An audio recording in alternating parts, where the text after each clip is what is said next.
Good morning. You're listening to the Gathering Place radio show. This is John Piper. I'm the pastor of the Gathering Place. We're trying to create opportunities to build relationships, and when we do that, we're involved in building God's kingdom. Psalms 118:24, this is the day that the Lord has made. We will rejoice and be glad in it. People say, have a good day. Every day's a good day. The Lord made it. So rejoice and be glad.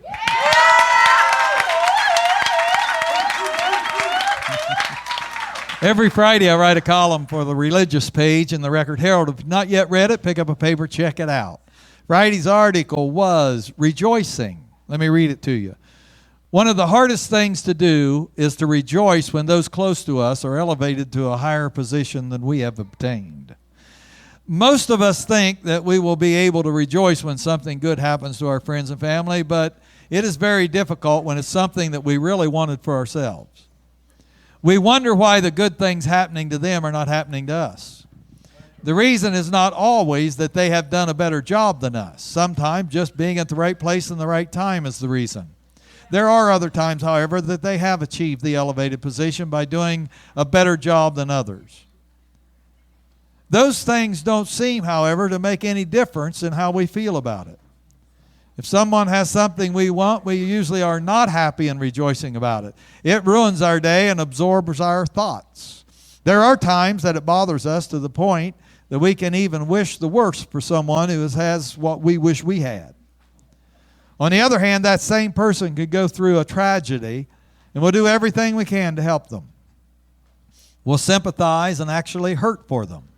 We can envy a person if something good happens in their life and hurt for the same person if something bad has happened to them. Rejoicing, jealousy, and sympathy are all emotions. Could it be that the problem is not what someone else has or does not have? Do we allow our emotions to overpower our reasoning?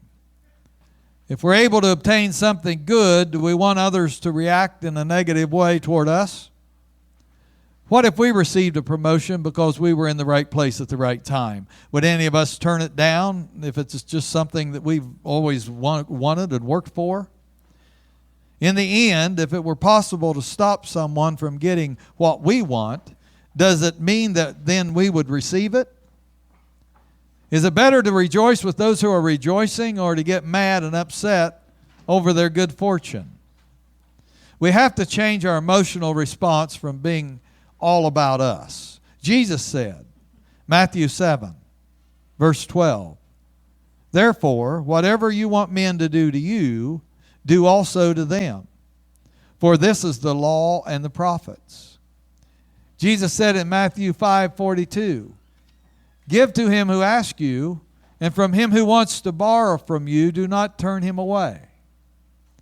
In Luke chapter 6, verse 38, give, and it'll be given unto you. Good measure, pressed down, shaken together, and running over, will be put into your bosom. For with the same measure that you use, it'll be measured back to you.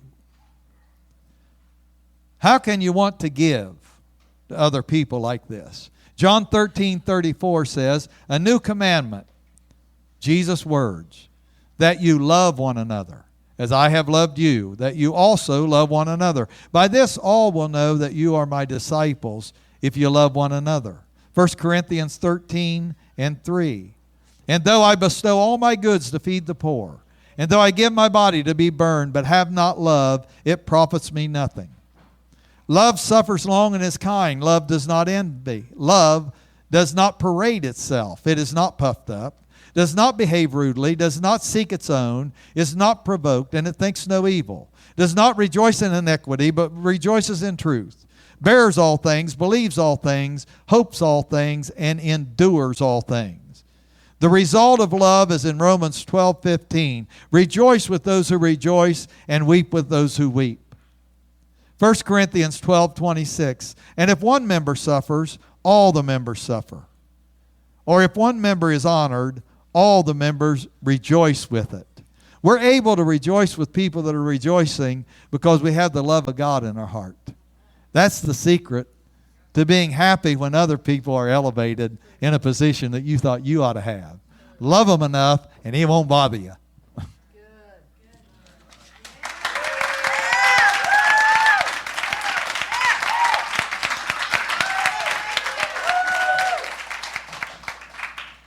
Our guest this morning is Nikki Hagler. Hi, Nikki. Hi, John. Here, we got to speak to Mike, Okay. Nikki. There we go. You lived in Washington Courthouse your whole life? Yes, I grew up in a little town called Milledgeville. Milledgeville, outside of Milledgeville. Washington Courthouse. Yep. And you went to school here. I went to Miami Trace, yep. And so then after you went to Miami Trace, you went on to college? I did. Well, I worked for about 10 years for an oil company, and then I lost my job and stayed home with my children. Then I went back to Clark State for 2 years and went to work again. And then I received a $30,000 scholarship. Wow. Yep, and went back to finish my degree and did that, and then I stayed there for almost 10 years at Highland District. And my boss left, so I followed him here to Fayette County. I've been there about a year, and when I followed him, it was a promotion. That's a lot of years. You don't look old enough to be all those years. I've been working for a long time. You started working when you were 2? 10. 10. Now, I know you have a family. Tell us about your family. I'm married to Matt. That's pretty much all you need to say. And I have 2 children, Garrett, who's 12, and Reagan, who is 10. How'd you and Matt meet? At a bar. At a bar. Yeah. I know that's not the way to start off. I don't recommend that to anybody. But that's all right. Yeah. So your profession, what is it now? You didn't say. I am a section supervisor in the lab. I'm responsible for chemistry, immunology, and processing. When did you allow Jesus into your life? I was 28, and Garrett was, he was small, and it's kind of the same thing, Matt and I were on the same journey, which is fortunate because a lot of married couples don't do that. But he had asked us who Jesus was, and I couldn't tell him. I didn't know. So I decided that we needed to go to church for our kids, which is not the way to do it either. What I didn't understand is that I needed to know who Jesus was. I was just driving in my car one day, and I was listening to Dr. David Jeremiah, and he said, if you don't know Jesus and you want to know Jesus, it's as easy as asking him. And it was that easy. And immediately our lives changed. Because we were probably on the road to divorce, as a lot of couples are who, we were both working and children and, we were living for the next thing. And so were you or Matt first saved? Did you accept Jesus before him? It was Matt. He accepted the Lord first. Mm-hmm. Yeah. He does everything first. What brought you to the gathering place? We were looking for a foundation. We couldn't get enough. We wanted real teaching to apply to our life. And Matt and Scott been friends for a long time, and we went to Open Door, which is Mark's church, and it was very uncomfortable for me because, it's a very vibrant church, things I'd never seen before, but now I love. Got a good foundation, and then when you started the gathering place, we felt like that's where we needed to be, with you serving your purpose in this community. So that's where we are. I sure am glad you're here. We're glad to be here. We're glad to be under this.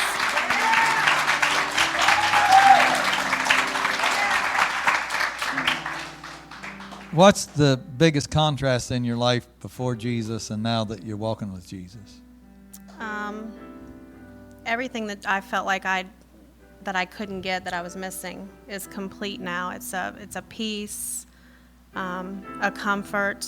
You don't have to worry about finances. You don't have to worry about the everyday problems in life. You don't have to worry about your job. It's just a peaceful, comfortable life. I don't have to worry about my husband, treating me badly. I don't have to worry about him cheating on me. I don't have to worry about all those things. Right now in your walk, Is there anything that the Lord's pointing out to you that's brand new right now? That I'm always being watched. God, I mean, at work,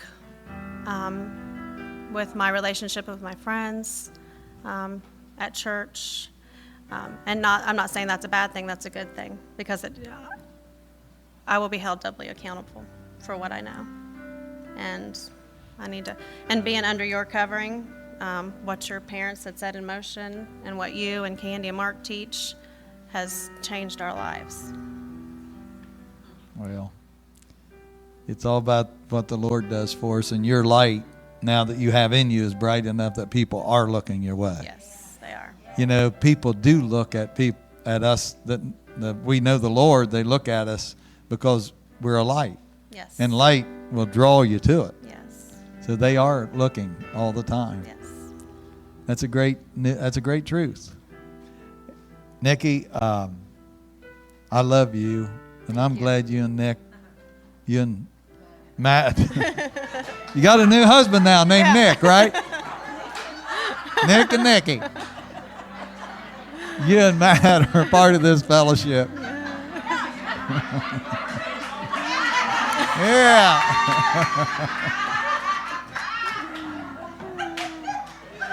Yeah. Maybe you're listening out there this morning and you've never allowed Jesus in your life. Let me tell you, it is a wonderful thing. And Nikki was talking about how there is security. He promises to take care of us. We're all family. We love and help one another, and we have a Father that owns the cattle on 1,000 hills. He is God. He's in absolute and total control. Let him into your life this morning, and you will never regret it.